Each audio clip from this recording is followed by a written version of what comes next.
Welcome to the October board meeting of the Water Resource Board. We appreciate everybody coming and being with us this afternoon. We'll start out with the approval of the minutes. Mr. Chairman, I'd make a motion that we approve the minutes. We have a motion made by Mr. Lemon. Do we have a second? Second by Mr. Crozier. All in favor? Aye. Aye. Chair report. We're looking forward to listen to Randy. I understand he's going to be a short timer. So I'd like to introduce, before we have Randy, a few guests with us today. We have Mike Zodi and Wendy Crowver with us today. We have Martin Bushman and Julie Valdez with us today from the Attorney General's office, and Terry Wagner from the Bear River Water. Welcome. So with that, Randy, you wanted to give us how much snow we're going to get this winter? You betcha. It's a pleasure to be here. In a meeting earlier, Todd, with our cloud seeding, tried to take credit for all your snow last year. I can only imagine that dirty little bugger is always sneaking in there, you know. So Anyway, it's a pleasure to be here, Chairman Farrell and members of the board. And you're right, I am a short timer. January 3rd is my apparent date. And Mr. Broston will be then presenting to the board.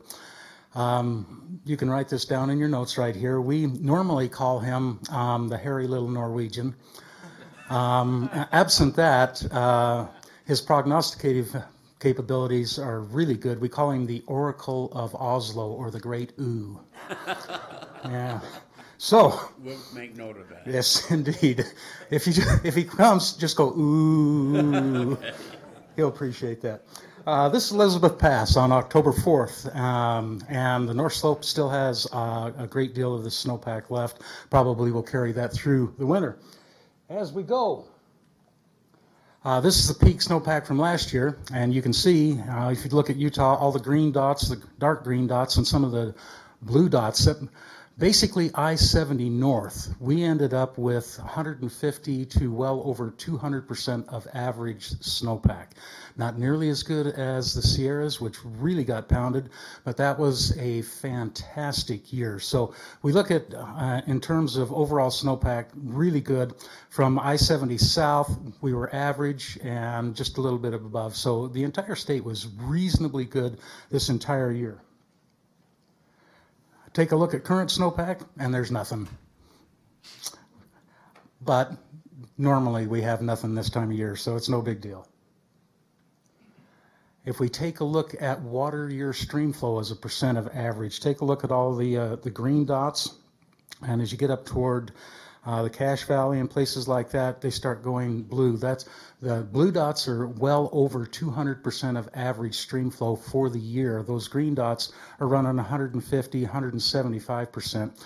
And then the rest of the state was at least average or above. We have a few areas that were slightly below, but you can see as far as stream flow is concerned, it was really a really good year, especially I-70 north, and particularly Salt Lake Valley north. So the Weber, the Bear, the Provo all did exceptionally well. The North Slope did exceptionally well. Current reservoir storage is a percent of average. You can see the three red dots right there in the center of the state. The one to the east is Millsite, and that dam is being had some work done on it, and so that's the reason it's artificially low. Gunnison Reservoir in the Sanpete Valley is completely empty. UB Dam is well below average, only has about 10,000 acre feet in that one. Those three, of course, are the ones that give us concern. The orange dot out in Uintah Basin is Steinecker, and it is being worked on currently as well. Paiute Reservoir and Minersville are both fairly low, but the rest of the state and the state in general is doing exceptionally well. In fact, you take a look at Bear Lake. We added 750,000 acre feet, actually more than 750,000 acre feet to that big pond up there this year. It's another just astounding the amount of water that came into that lake. And this is one of the great things from the water board's perspective. If you take a look at this graph right here, this is a water availability index for basically Bear Lake from 1981 to the current time. And you can see back in the early 80s when we had 83, 84, 86, all those really good years, lake was quite high, and it took clear to 92 for it to drop down. And then we had some good years, 97, 98, lake came way back up and took clear to 2003, 2004 to drop. Then we had 2011, took another 3 to 4 years on that one. And this one right here, 2017 pattern will probably still hold. This is what happens when you have huge storage capacity and you're able to actually, in these really big years, store a phenomenal amount of water. It gives you basically a 3 to 6 year cushion in agricultural deliveries. It's a remarkable thing. And if you look at the past little while, these big years have been coming since the early 80s, about every 5 to 8 years. Having that kind of storage capacity is really critical for agricultural operations. So, current reservoir storage across the state is at 70% of capacity as we go into winter, and we'll look at stream flow here in a minute, but we could probably fill much of that prior to onset of snowmelt next year. Another good thing that we go into, and this is starvation and their very unique overflow. Soil moisture, if you take a look, this is the deeper one at 20 inches, but both 8 and 2 inch soil moisture reflect this as well.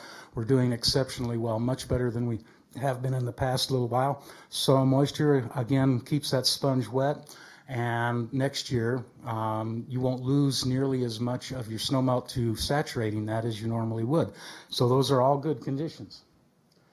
And if you take a look at current stream flow, see all the green dots, the blue dots, the dark blue dots, across the state we're doing basically average and above. So that carryover from last year's snowmelt is still serving us exceptionally well.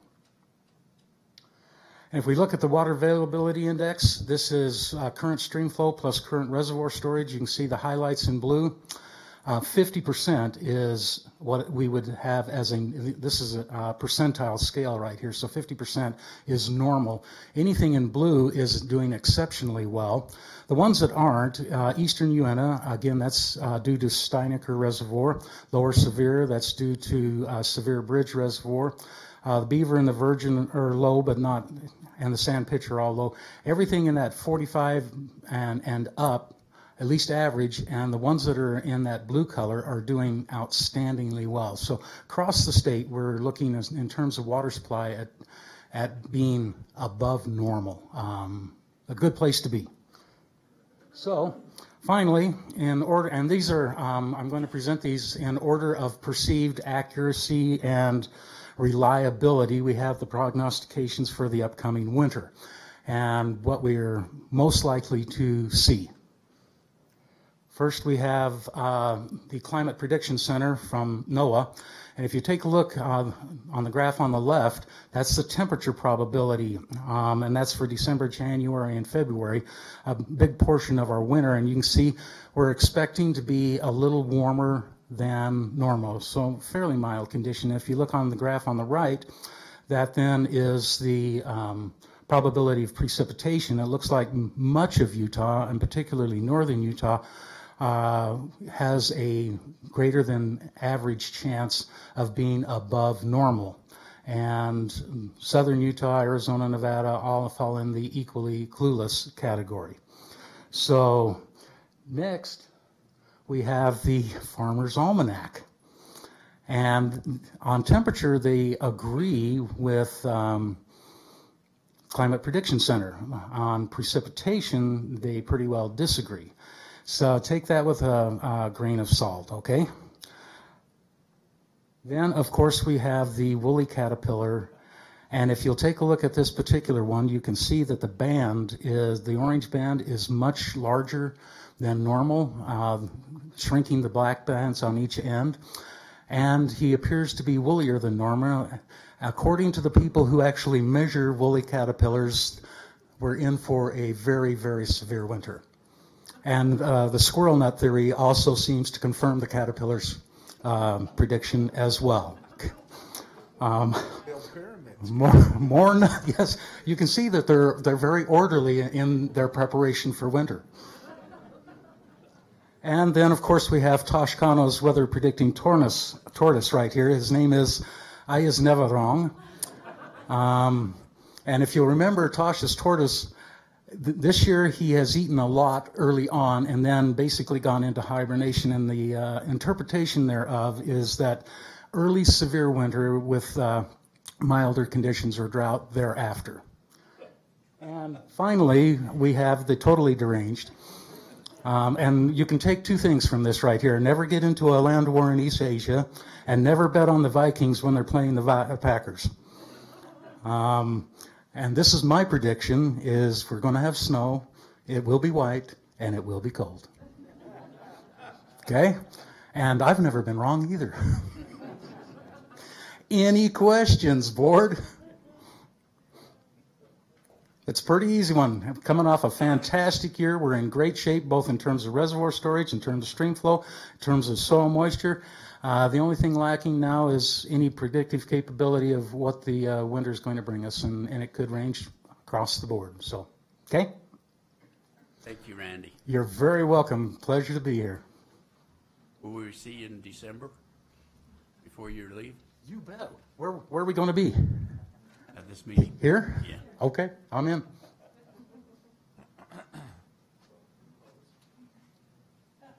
Okay, let's start with the committal of funds. We got Central Utah Water Conservancy District.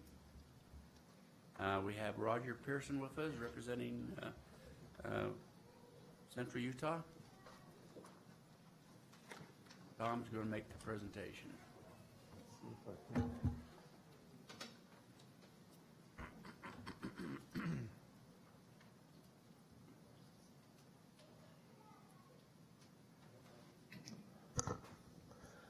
Mr. Chairman, members of the board, back in June of this year, the Central Utah Water Conservancy District came before the board for authorization of a proposed project to,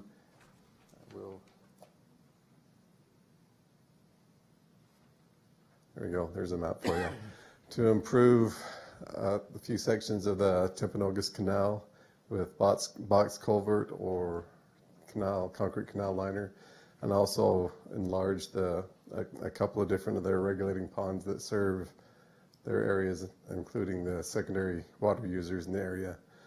The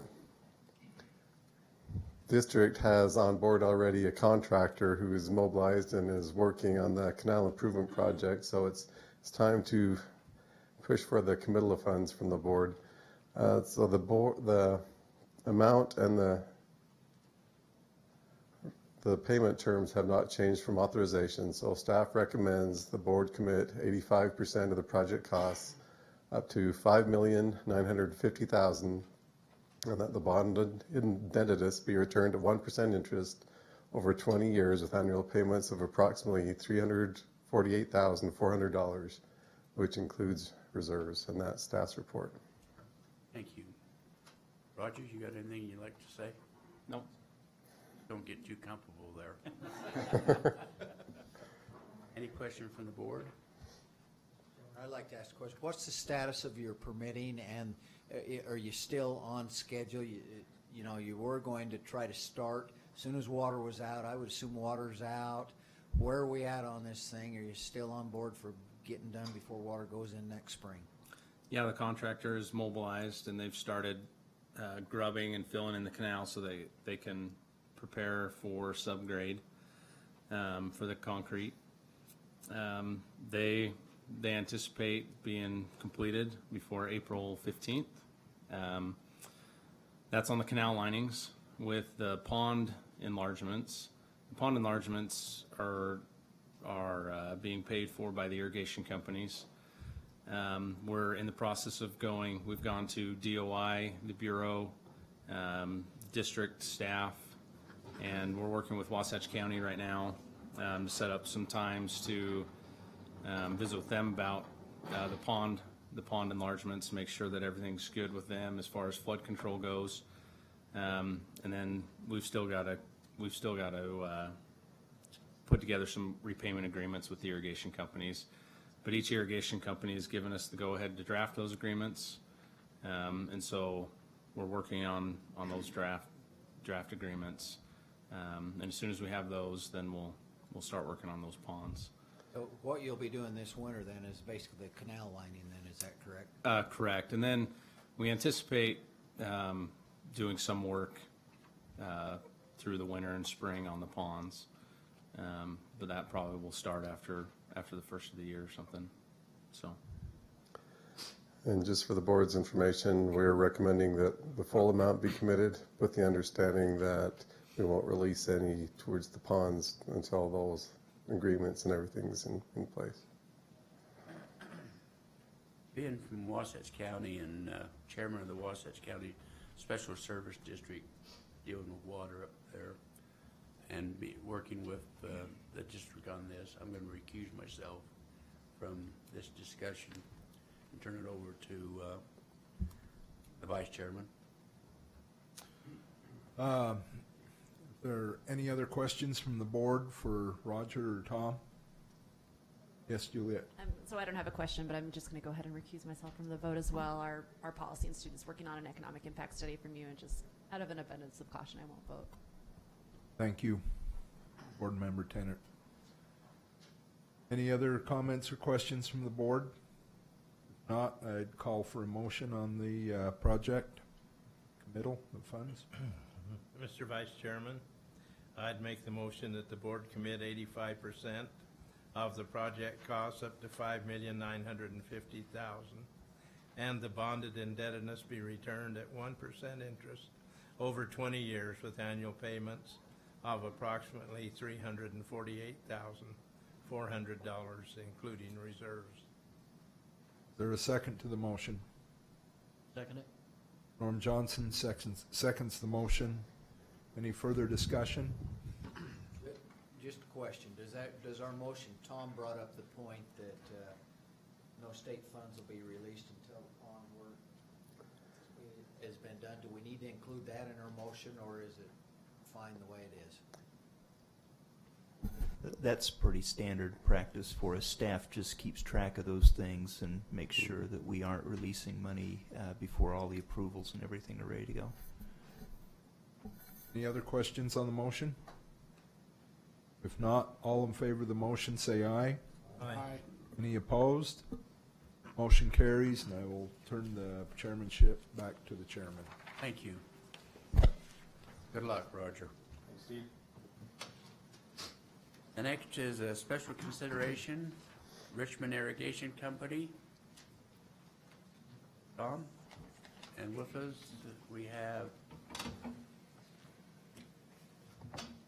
Terry Speckman, president of the Richmond Irrigation Company, and Eric Franson, engineer with Franson Engineering. Mr. Chairman, members of the board, back in August of 2015, the board committed over $4 million towards a project to pipe the upper High Creek Canal north of Richmond in Utah, in Cache County. Let me get the part of the state right.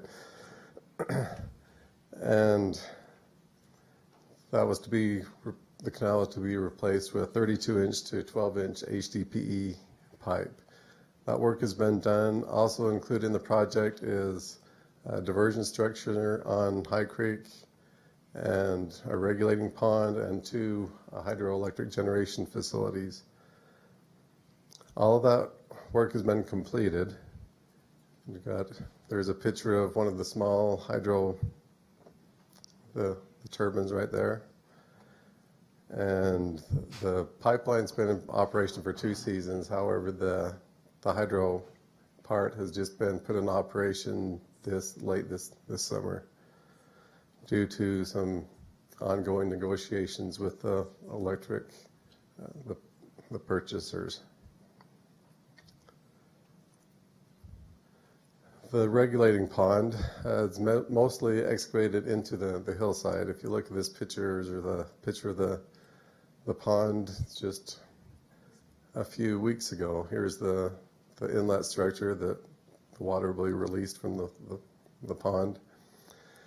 And if you look closely, there are some ridges of hard bedrock that they ran into. And because of this, the pond hasn't been completed, and they're going to need to do either some little modification to the pond there. Just another close-up of the major bedrock there.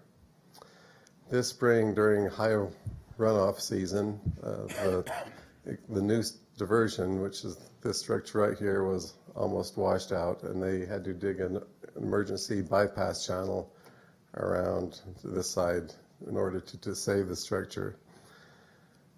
So that it makes it necessary to enlarge this structure so they can regulate the high water flows better and not endanger the structure. And also, after 2 years of operation, the sponsors has realized that it'd be advantageous to them to connect some of their other water sources into their new pipeline, as well as they've been having high water pressure in some of the laterals that have caused a couple blowouts, so they're going to need to put in some pressure reducing stations on those. And all those things have increased the cost of the pipe.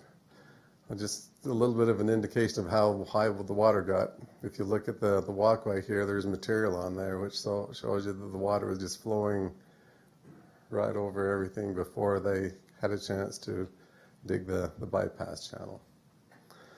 So the sponsors here today asking for an additional $330,000 from the board, which would raise the amount to $4,680,000 from the board, or 77.4% of the project cost. The existing financial terms, funding agreement with the sponsor indicates that the project will be paid off in over 28 years of 1% interest.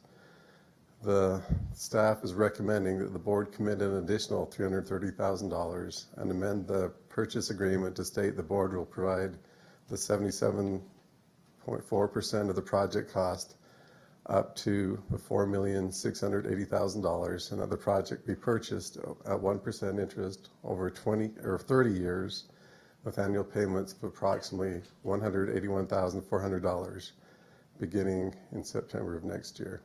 And that's staff's report. Mr. Speckman or Eric, do you have anything you want to add to that?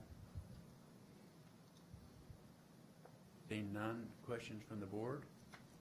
Chairman, I have a question similar to the last one. What's your proposed timeline to do these additional repairs? Sounds like you've got some fairly significant things that still need to be done. When are you planning on doing those? The pond itself that we're having problems with the bedrock as we speak, it's planned to be, depending on the fall, finish this fall, this winter, early winter. If we get blocked out by Mother Nature, we'll finish it in the spring prior to April 1.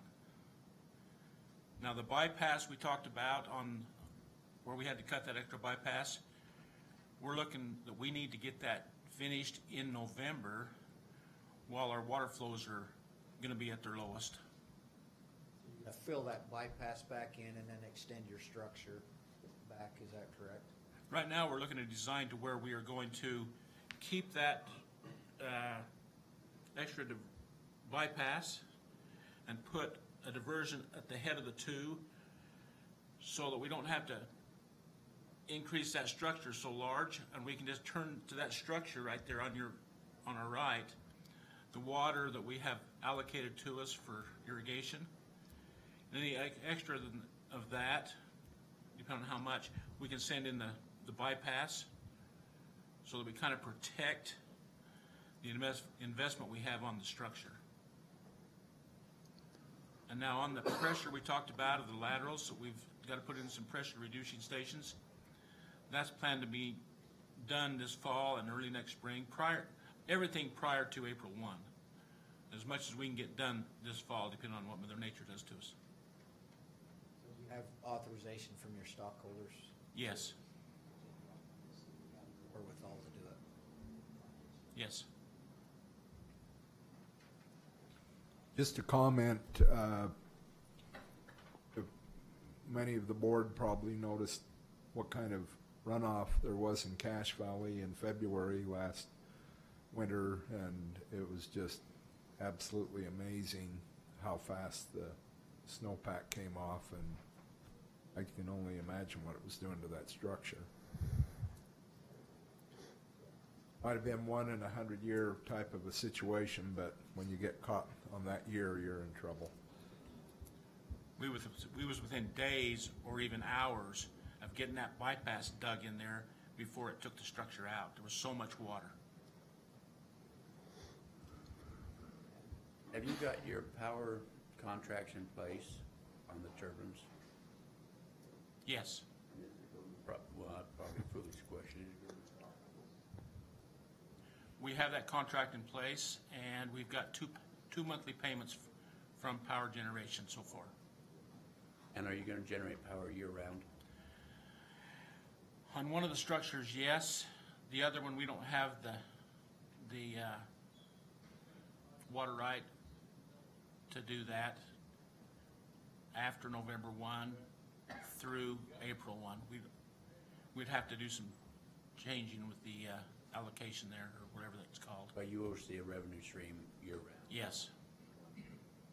The Cove site is a 12-month project. I mean, it can generate 12 months. No other questions? The chair will entertain a motion.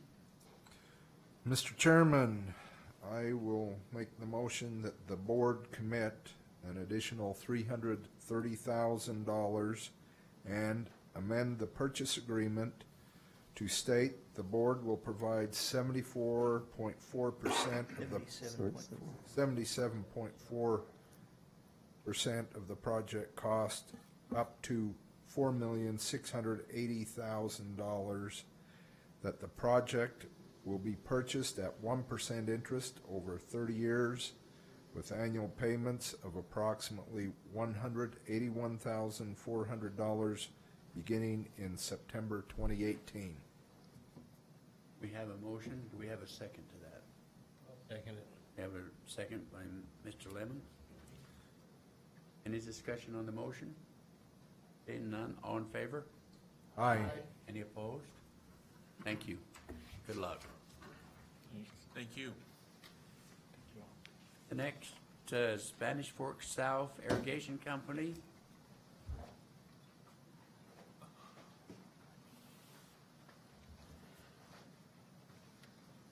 We have with us President of South Irrigation Company, Neil Anderson, and Paul Hanson, Vice President, and Eric Franson working with the engineering company. Melissa?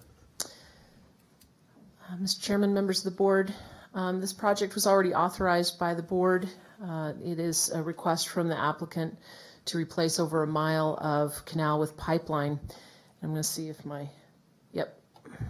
So the starting point would be down here along this busy highway, and then end down here. And there's a traveling screen down here that they would then move up to the front. They have since been approached by UDOT. UDOT is requesting that they move further upstream, if we call it, on the canal because of this busy highway. I'm going to zoom in a little bit. So I've zoomed in on this triangle a little bit. So the UDOT's asked me to go further away from this intersection. It is a very busy intersection.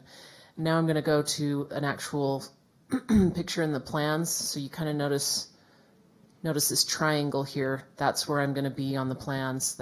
On that triangle looks a little bit different, but there's the big triangle from the roads. So the ending point up here at the top. And when they originally came for authorization, the starting point was down here. UDOT's asked them to go a few hundred feet further upstream to get away from the intersection, and the company decided that they'd like to go even further upstream. There's a better access point for them, and with some of the money that UDOT agreed to help out with the project, they could go a little further upstream, and that traveling screen would move up there, correct? It's the existing traveling screen. So originally, the board's cost share was 63.5% up to $753,000.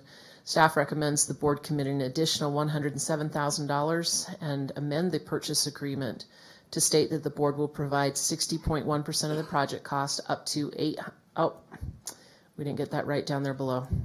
Excuse me, we didn't get this fixed on here, my fault. Let me state that again, that we amend the purchase agreement to the state that I was reading it off the screen, sorry. State that we would amend the purchase agreement to state the board will provide 61.7% of the project cost up to $946,000 and that the project be purchased at 0% over 20 years with annual payments of approximately $47,300. So I apologize, that screen is not correct. This was that last minute one we were trying to do. So if you look at what you've got, not in your booklet, but the extra sheet, that should have the correct numbers on there. Well, it should not be Even the extra sheet doesn't have the correct number. Doggone it. 193. 193,000. An additional 193,000? Right. Yeah. But That's incorrect. oh, that's incorrect. Yeah, let's do this. Watch this. All right. Let's ignore that. How about that? Do you want me to try again? Just disappeared. Magic. No, Blaine, Kyle is.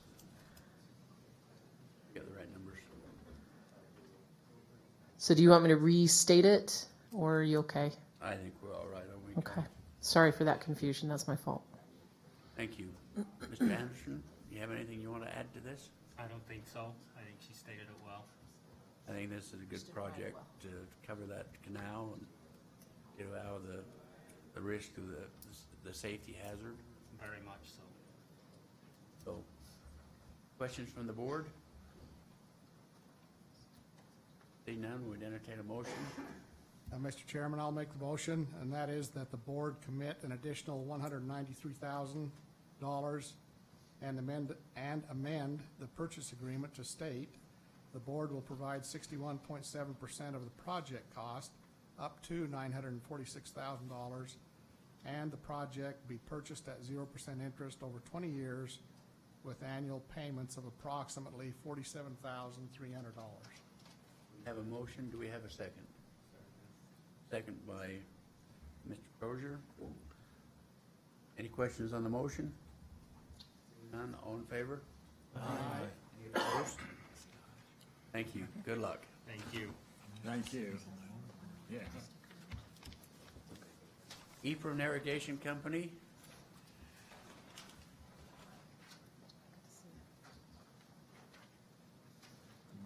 We have with us Mike Lorson and Eric Franson. Boy, you're earning your money today, Eric. You're more popular. Yes, sir. So I apologize. That last one I hustled and we got that Monday or Tuesday and I patted myself on the back and took a deep breath and walked away and didn't do the PowerPoint. So I apologize. I'm going to give some pictures. I'm going to kind of show some where we've been. I don't have the most recent pictures, but this is for the Ephraim Tunnel. We are providing funding currently for the Gobblefield piping. That is a separate project. This is specifically for the Ephraim Tunnel. I should have shown the map. About how long is the tunnel? Over a mile? It's, about a mile and a quarter. Okay. About 7,000 feet. And it is owned by the Bureau, correct? Yeah. It's owned by the Bureau. There's a lot of sloughing going on, and they are actually required to fix it, plus they want to fix it. But they're not getting any funding from the Bureau to help do so. And you can see that year 1937. But I want to show you some of the conditions they're working with. I know that's a few feet deep right there. And beavers may have been around at one point when apparently one ran out the other side. They're still around. So this is some of the conditions we're talking about. Some of the sloughing that's happened. And I don't even know if you call that sloughing, that size. I think it's gotten too big for sloughing. I think that's complete rockfall. That was the inlet. That was the inlet into the tunnel. Not really sure which part that is. It's just in there. This is the outlet. And one thing, if you'll notice, look at this nice steep hillside. And let me tell you, it's just steep over here. So really fun to put machinery and try to work with through there. This is some of the taller sections. Ben, I think, is over 6 feet tall, the guy on the right there. It gets pretty low, and all that has to be carried out by hand. There's really no other way.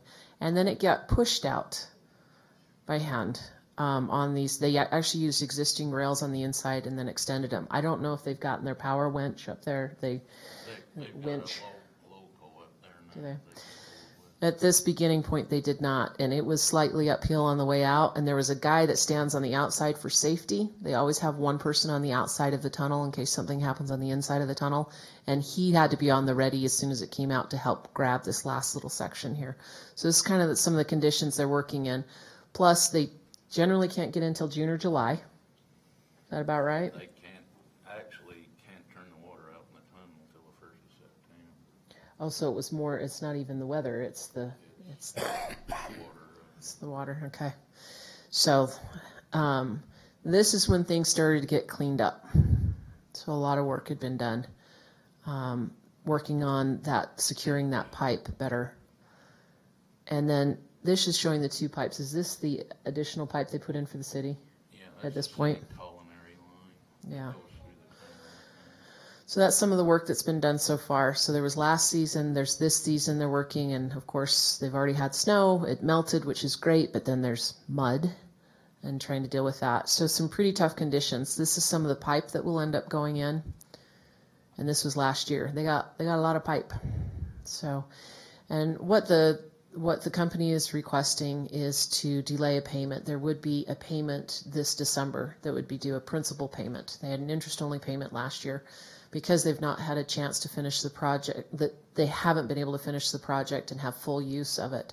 So they've requested just that a principal payment be delayed out and everything be pushed out, and there be a principal payment only. I didn't make any changes on this one, so this should be right. But staff recommends the purchase agreement be amended to state that the principal payments will commence on December 1, 2018, and that an interest-only payment will be due on December 1, 2017.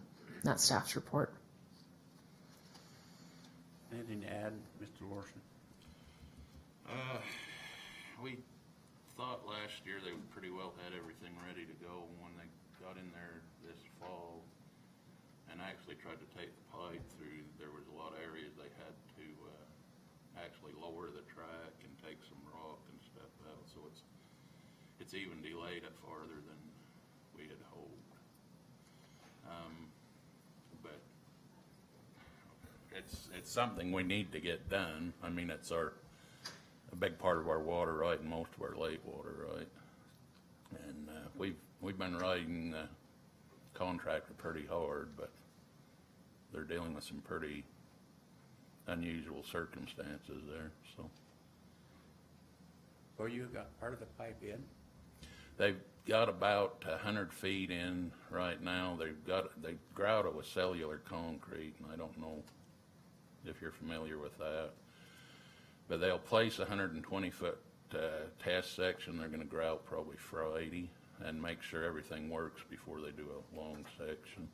So the city's not got their new culinary line in? No, that has to go inside the pipe after the liners. There'll be a double pipe, so it'll be a redundant system. They're actually burying their existing pipe into the wall, and then the pipe will be put down the tunnel. New pipe will go down inside of your pipe. It'll be hanging inside on top. And the city's paying for part of this work, are they not? The city is pulling a full 50%. Plus, they're doing anything to do with the culinary line as the city. So yeah, they're partnering with us 50% on it. They generate hydro power off of the water, and they have that culinary that goes through there on a lease with the Bureau. So they've got a big stake in it too. Only one that's not anxious to have you get this done is Emery County.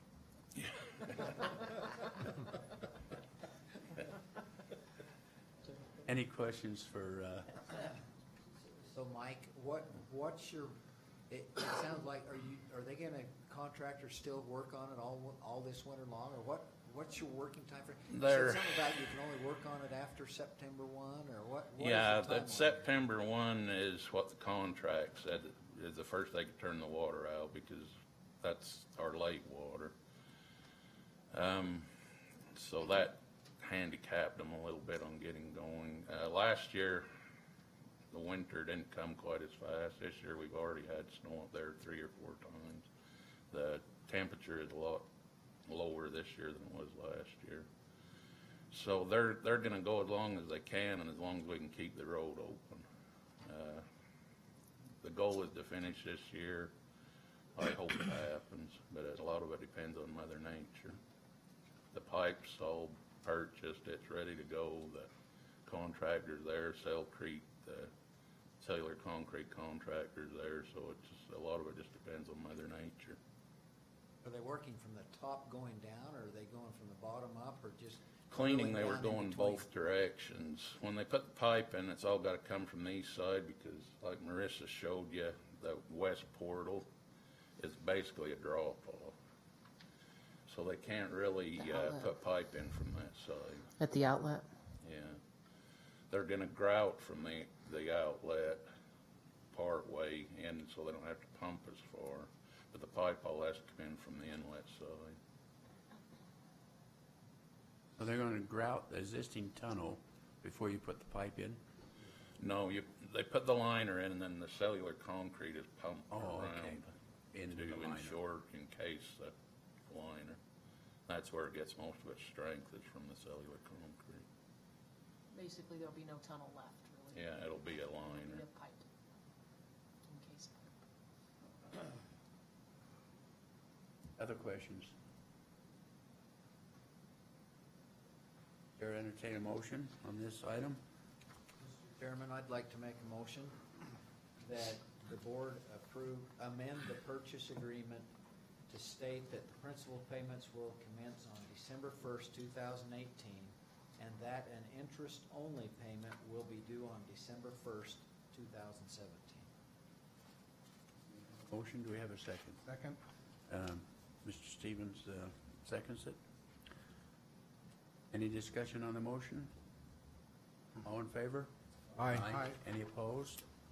Thank you. Good luck. Thank you. Willow Creek Irrigation Company.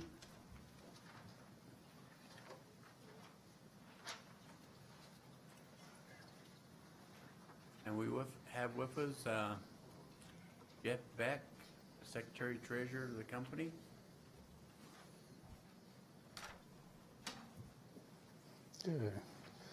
Mr. Chairman, members of the board. The board's constructed projects about 2 miles east of Axtell, about 5 miles north of Salina in Sanpete County with the Willow Creek Irrigation Company.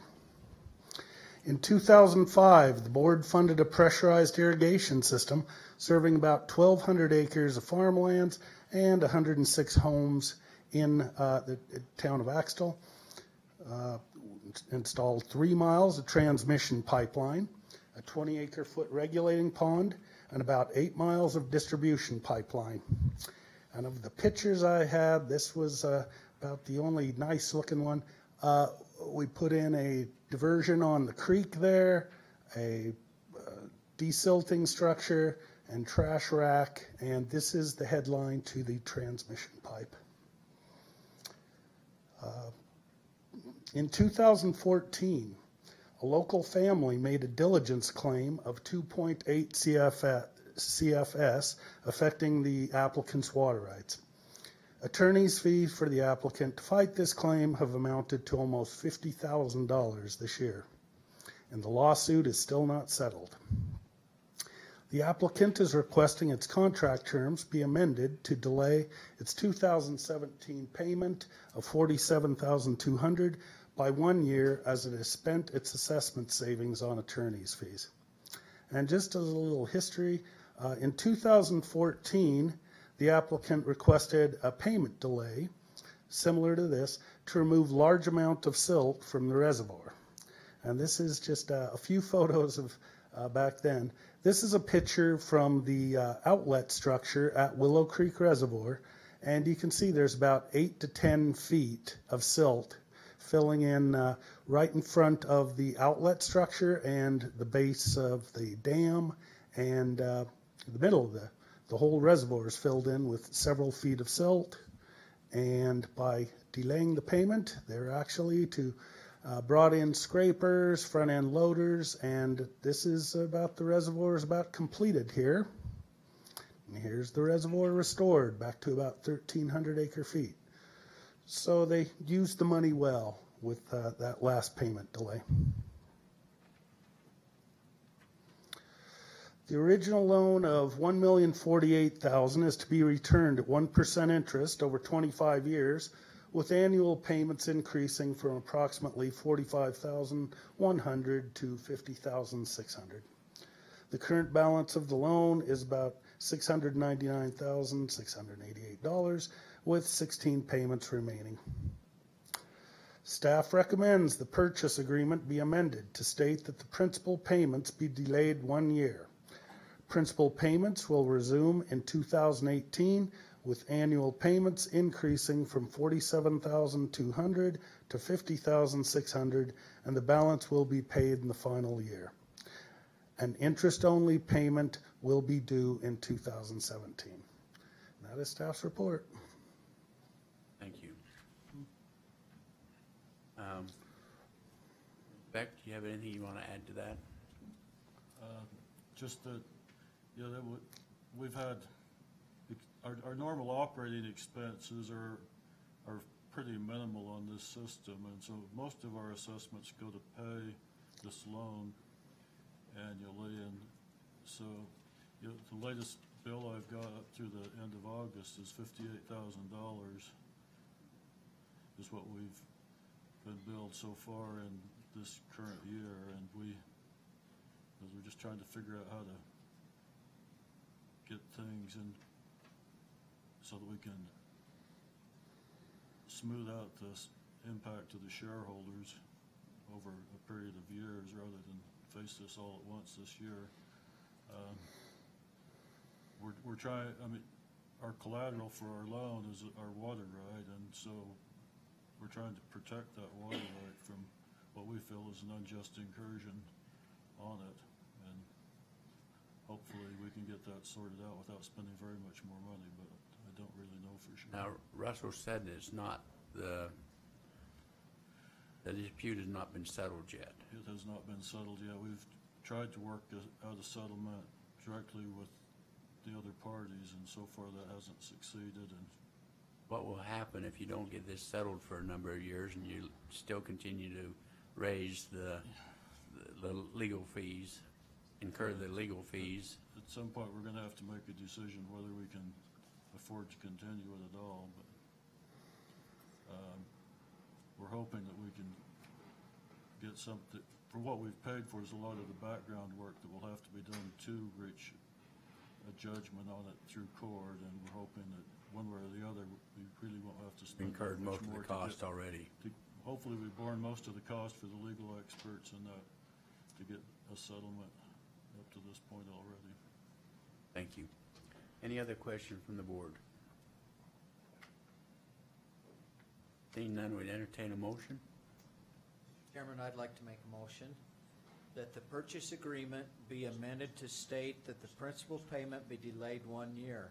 Principal payments will resume in 2018, with annual payments increasing from $47,200 to $50,600, and the balance will be paid in the final year. An interest-only payment will be due in 2017. Thank you, and we have a second by Mr. Crozier. Any discussion on the motion? All in favor? Aye. Aye. Any opposed? Thank you. Good luck, Mr. Beck. Thanks. Thank you. Whiterocks Irrigation Company.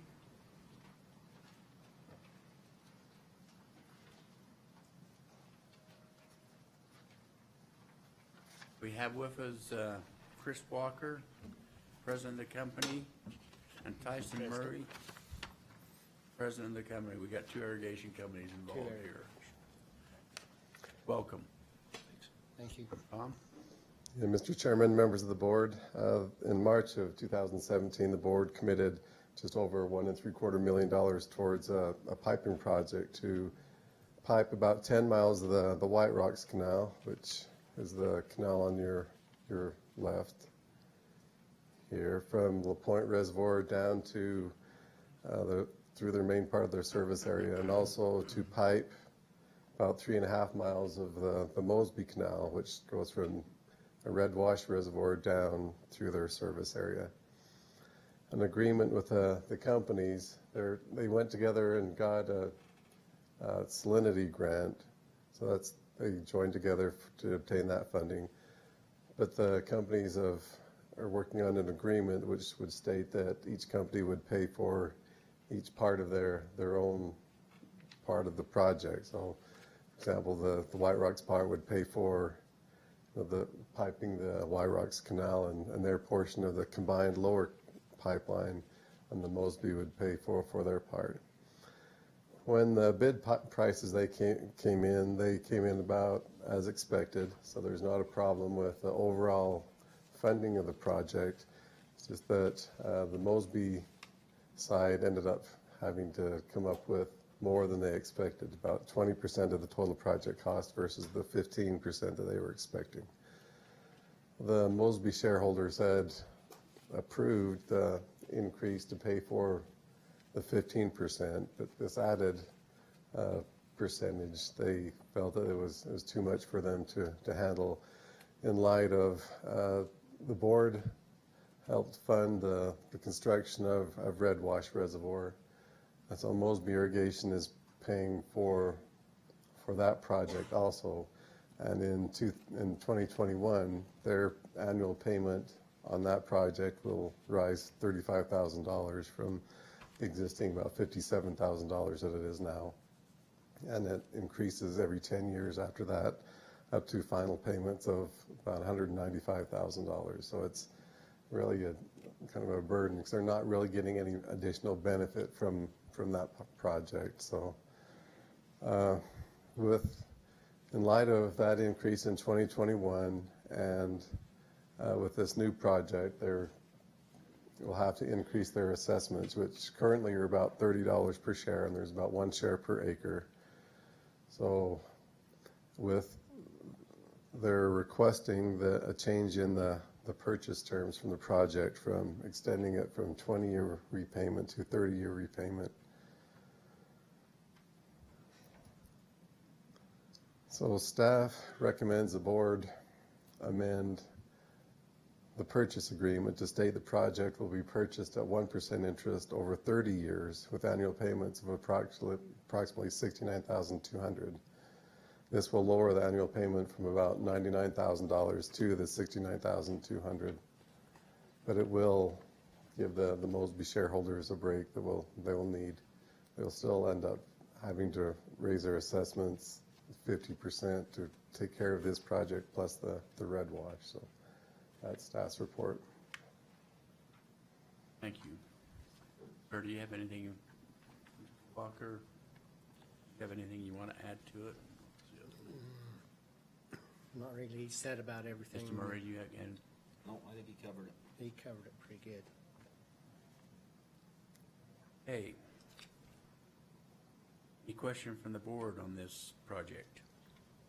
I've got a question. Have both of you met with your stockholders and discussed staff's proposal on amending the terms of the agreement? Are stockholders in agreement with that? Yes. Yes. Ready for a motion? Mr. Chairman, I move that the board approve amending the existing purchase agreement to state the project will be purchased at 1% interest over 30 years with annual payments of approximately $69,000. Is there a second to that motion? Second. Mr. Stevens made the second. Any discussion on the motion? All in favor? Aye. Any opposed? Thank you. Thank you. Thank you. Good luck. The following applications in a housekeeping effort, the following applications is being withdrew. Weaver Basin Water Conservancy District, Woodruff Irrigation Company, Fountain Green Co-op Well Limited LLC, LaSalle Irrigation Company, North Elwood Ditch Company, Beaver City, Alpine City, and Lehigh City. These are all being asked to be withdrew. Chairman, I'd make a motion that these projects be withdrawn. Have a motion by Mr. Johnson. Do we have a second? Mr. Lemon seconds the motion. All in favor? Aye. Aye. Thank you. Now we'll have the Lake Powell Pipeline report and some action items. Joel?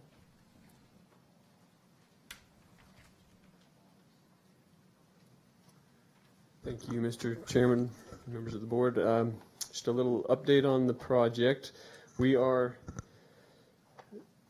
working to finish up our response to the additional information request we received from the Federal Energy Regulatory Commission. There was two parts to that. The first was an update on the socioeconomic report, and the second was an update on the cultural resources portion. Both portions have been prepared. The cultural resources portion was submitted on time within the 60-day deadline, and we had some questions come up that we're working through to finalize the socioeconomic, and we've been granted an additional 2 weeks to finish that response, and that will be submitted here soon. We anticipate that with the receipt of that information, the Federal Energy Regulatory Commission will soon issue a notice of ready for environmental assessment, what we're calling the REA. And that should happen in the next few months. At that point, they will take all the information that we've submitted over the years and prepare a draft environmental impact statement. The one item that is still being worked on is the Class 3 Cultural Resources Report. It's currently being reviewed by the State Historic Preservation Offices of Utah and Arizona. And that should be finished and submitted in early 2018. At that point, the NEPA process officially begins, and we are anticipating, kind of as a project team, the need for some legal counsel as we enter this next phase of the project. Working with the Attorney General's office, we would recommend to the board that they authorize the division in pursuing outside legal counsel if needed, as the AG's office looks at their expertise and additional help that may be needed. In addition to that, one of the project partners, the Washington County Water Conservancy District, has pursued legal counsel of their own, and as the project works together, there will be communication, as it has been over the years and will continue, between the board and the division and the districts that are involved, both Washington and Kane County. And so we would also recommend the board consider authorizing a common interest agreement and a confidentiality agreement between the board and the districts that are involved. As a third item,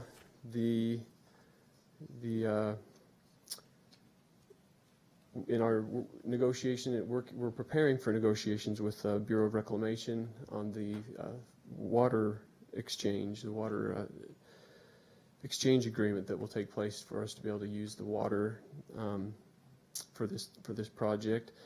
And the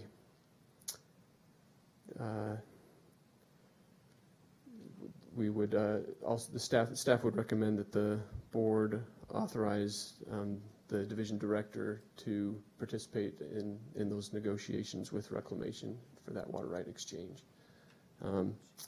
This is my report on Lake Powell Pipeline. Any questions from the board? Any questions? We have 3 action items we need to take action on. The hiring of outside counsel to the common interest agreement and authorizing the negotiation of the water exchange agreement. Budget report. Mr. Chairman, I'd like to make a motion on the hiring outside counsel component of it, if I may. Okay. I would like to make a motion that the board authorize staff to work with the Attorney General's office to hire or pursue hiring outside counsel to assist with the Lake Pile Pipeline project. We have a motion. Do we have a second? Seconded by Mr. Lemon. Is there any question on the motion? All in favor? Aye. Any opposed? Thank you. Now, the common interest agreement.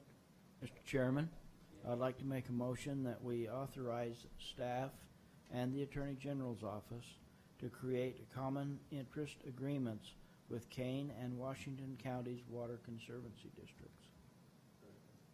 We have a motion and a second by Mr. Crozier. Discussion on the motion. All in favor? Aye. The next would be a motion authorizing negotiation for the director to work on a water exchange agreement. Chairman, I move that the board authorize the division director to enter into negotiations with Reclamation for the Flaming Gorge Water Right Exchange Agreement. Have a motion? Second.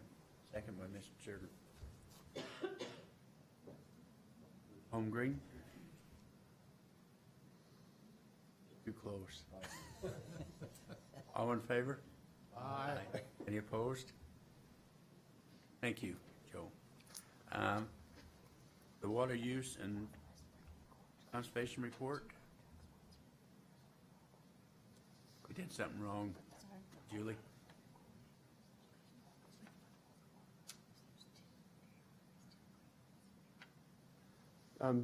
Council's mentioning that it'll end up being 2 agreements with Reclamation, both with the Flaming Gorge Water Right, but it would end up being 2 agreements.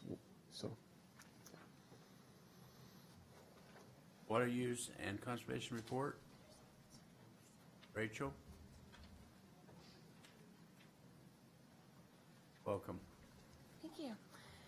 Mr. Chairman, members of the board, I just have a few reports on the activities that my section is engaged in at this time.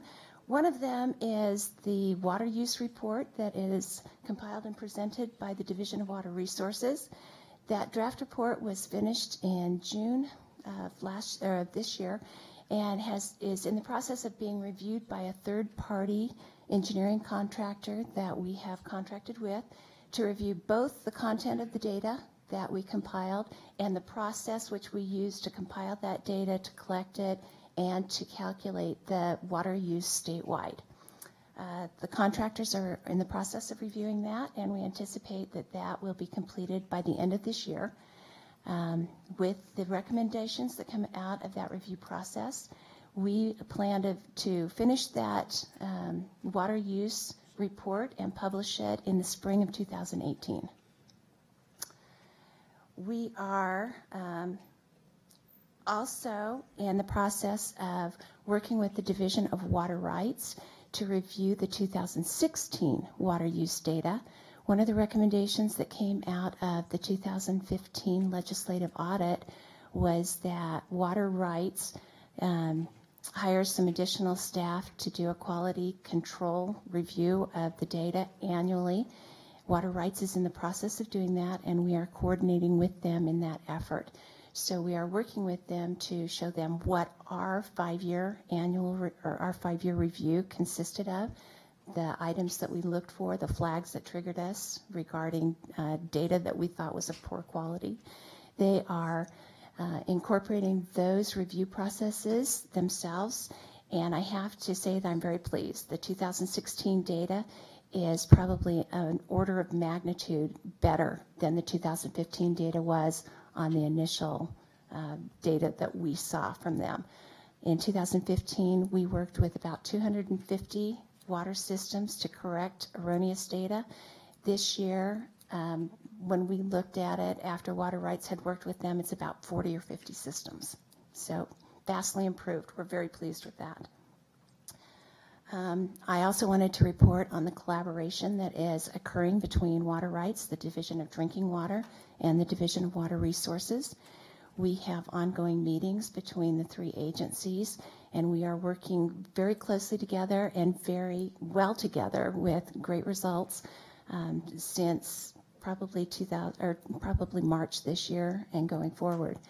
One of the tools that came about as this collaboration was just recently we had a meeting together, and Water Rights presented a tool that they have developed that shows, if you type in your address, it will show you the water system that provides you water, and it shows you the status of that water system. If it's approved, if it's in a negotiation, or if it's unapproved. Water Rights made that tool, or created that tool, made it available. They used the information provided by Drinking Water on the system status. They used Division of Water Resources, public water system boundaries to show those boundaries, locations, and worked with USGS and the mapping to show that, display that on a map that's interactive. That tool is not live for the public yet, but it is in progress, and we're really excited about the results from that collaboration. And this completes my staff report. Any questions? Thank you. Question for Rachel? Thank you, Rachel. You got an awesome task. It's very exciting. House seating report and funding request.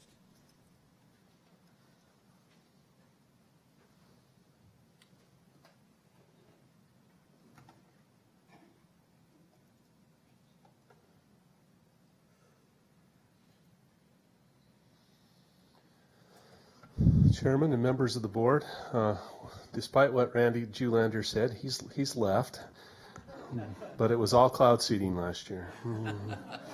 So are you implying the first liar doesn't have a chance? That's, I'll quote you. So I'd just like to give you a quick report on what the program was last year. This map shows the 5 different areas that we seeded up in the Cache and West Box Elder area, the Emory, the High Uintahs, northern Utah, western Uintahs area, and the Central Utah project, or the part of the Central Utah and Southern Utah project. We ran about 150, just under 150 generators. This shows the locations of those generators. We also have, you can see these 3 stars, they're the icing rate meters that the lower Colorado River Basin states actually funded to help our program. This is the Emory project that uses propane seeders at elevation. So up at 10,000 feet, they have propane generators that release propane and cause the nuclei for a snowflake to fall out. This program is kind of more like a rifle shot. They're trying to hit the headwaters above a reservoir or a watershed in order to augment it. The silver iodide seeding back here on these, most of the valley locations, is more like a shotgun scatter. So the results that we've got from last year show about a 5% increase statewide. You can see based on our regression analysis of the type of increase that we got throughout the state. Mother Nature did do a pretty good job last year. We got over the suspension criteria several times. Oh, here's the cost. The state put in about just over $200,000. The local sponsors did the same, and we funded the 50%. Here's a chart over time of where we ebb and flow with our spending. And here's the suspension. We actually were going in and out of suspension in certain areas, and ultimately stayed off in some, and we lifted the suspension around March 2nd in the Virgin River Basin. So the projection for this year is that we'll spend almost $550,000, where 275 or so, just under 275,000 will come from the board and the local sponsors to fund that project, those projects. We are still waiting to hear from the water users on who is in for this year. They have until tomorrow to let us know, but so far we're having a positive response. The lower basin states actually help us to extend our seeding, trying to get more water into the Colorado River between the Central Arizona Project, or the Central Arizona Water Conservancy District, the 6-agency committee out of California, and the Southern Nevada Water Authority. They extend seeding in the West the Uintah Mountains and in the central and southern project areas. They extend it on the front end and on the back end from November 1st to the 15th, and a month on the back end in March and April. They did install the icing rate meters to help us become more efficient and effective when the conditions are right to turn the seeders on and off. This last year in 2016-2017, they put in just under $300,000 to help operate those areas as well as the icing rate meters. And this chart is the same one I showed before, except it's got the lower basin funding part in black that is on top of what we do already. And the proposal for this year is to do about $200,000 worth of additional extensions and potential analysis even down in the LaSalle Mountains. I know there's some issues down there, Norm, but we're trying to work through them. They, I think their interest is down there, but it's just whether we can find the locations in order to do it, to augment. So it's staff's recommendation that the Board of Water Resources commit $150,000 from the revolving construction fund for this next season, with a maximum cost share of 50% with the local sponsors. That is my report. Any questions for Todd? Mr. Chairman, just a quick question for Todd. On those icing rate meters, it looks like they're about $18,000 a year. Yeah. Operate, so they are pretty pricey to expand the use in other parts of the state, apparently. They are, and we actually put them up and take them down and do the analysis. Unfortunately, you get out in the hinterlands with some of these types of things, you leave them out over hunting season, they get shot and they get issues with being out in the elements. So we take them down, we calibrate them, and then we put them back up. Are they effective enough to invest more in them, or are they expensive? They're fairly expensive. We're looking at that, though. Question on the total funding, showing that you spent $270,000, but you only need $150. Okay. On the board, what's the difference? So, a few years ago, when the sales tax cap was lifted, in the part that's above the $17.5 million, there's appropriation for $150,000 from the sales tax 1/16 cent. So that money is put in there, and then we were already prior to that we were already seeding with the $150,000 out of the revolving construction fund, and that's what you're authorizing, potentially authorizing today.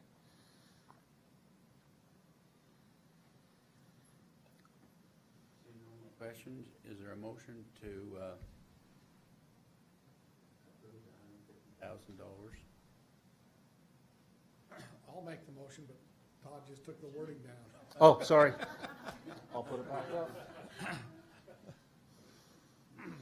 I would make a motion that the Board of Water Resources commit up to $150,000 from the revolving construction fund for the 2017-2018 operational cloud seeding program with a maximum state cost share of 50% with local sponsors. Thank you, Mr. Stevens. I'll second. We have a second from Mr. Crozier. All in favor? Aye. Thank you.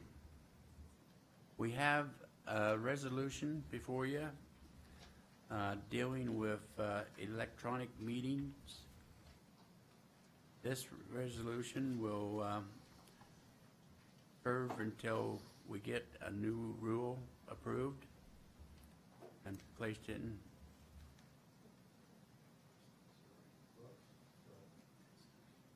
Had a chance to discuss this resolution. Any more questions on it?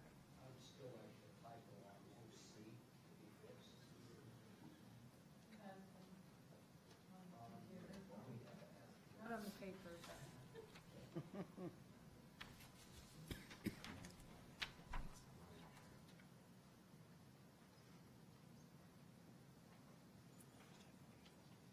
We say that's the English spelling.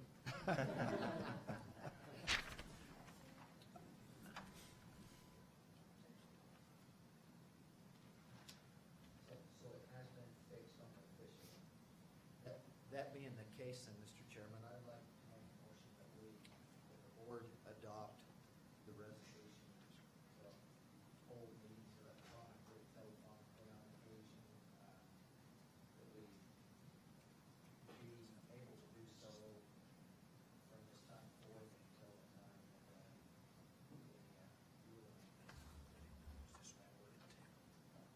We have to have a resolution number.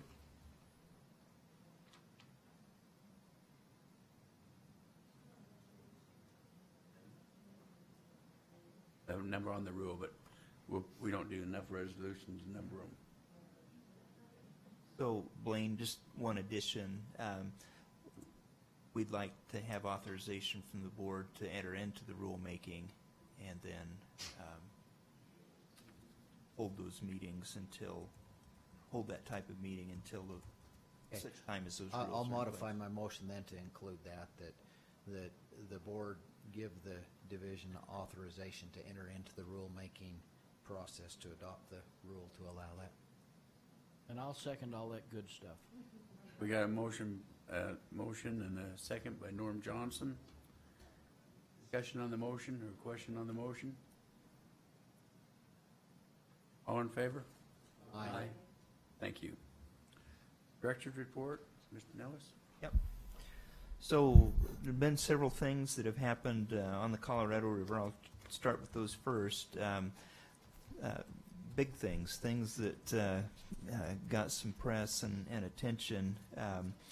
And the big item there was the signing of Minute 323 with Mexico a couple of weeks ago. And that minute picks up where the existing Minute 319 left off. That minute will expire at the end of this year, so Minute 323 will keep things in place through 2026, so quite a ways out into the future. Some of the principal things that minute does is set up clear expectations with Mexico about what we do if this drought continues, who will take shortages and how much. And so Mexico will be required to take shortages along with the U.S. States. We've already got that, but there's some provisions for additional reductions in use if the drought continues, as well as provisions for forthcoming drought contingency plans by both the upper and lower basins of the Colorado River Basin.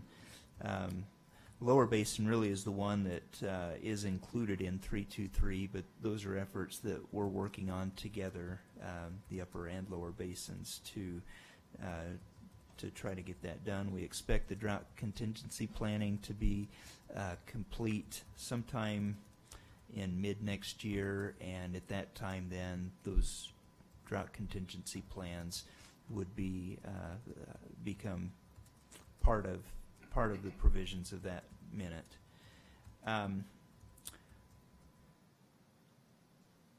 The Executive Water Finance Board has continued to meet and continued to talk through topics that are germane to getting to how we finance these big state projects. They've talked about population projections. We talked a little bit about our board funding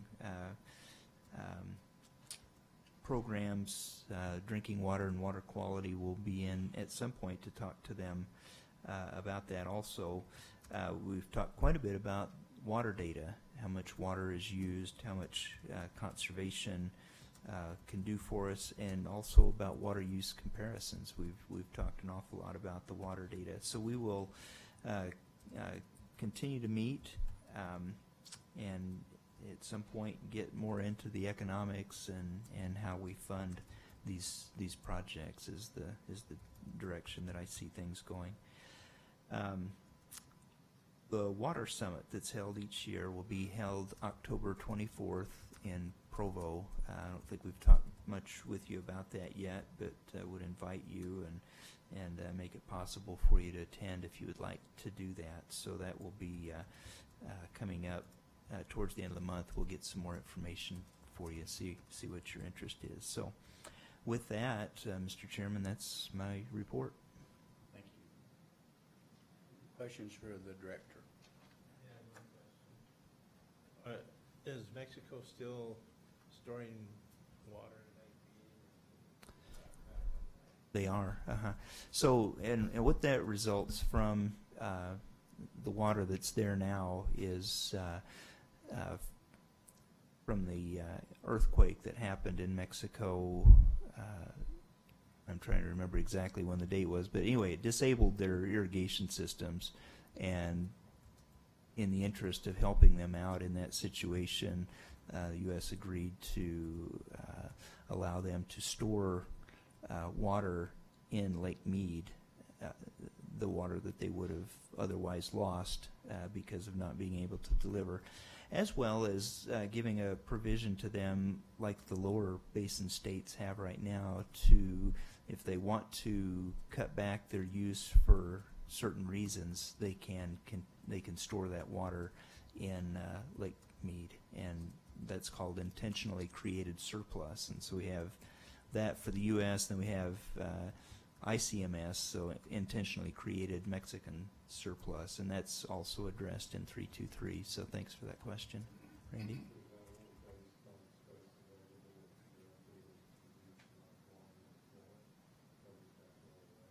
There's plenty of space available in Mead right at this moment. Yeah.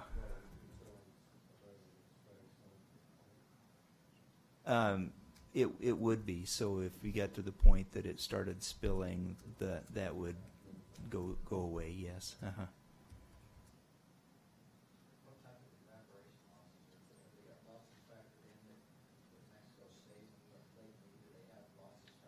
Yes. Yeah. For both lower basin states as well as Mexico.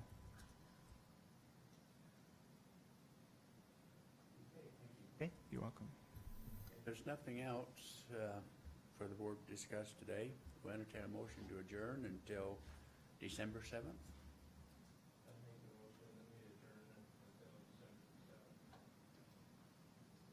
Favor? Aye. Thank you. Thank you.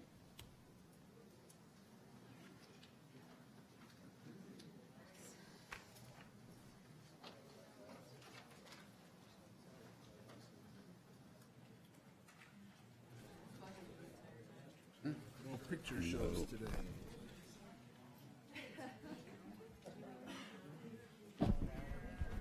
Oh, I did? Yeah. I know that goes. I totally know exactly how it goes. Well, have a safe drive back. How's Shalane? I Good. can't. I don't tell him I can't on the way. Got it figured out. Her dad was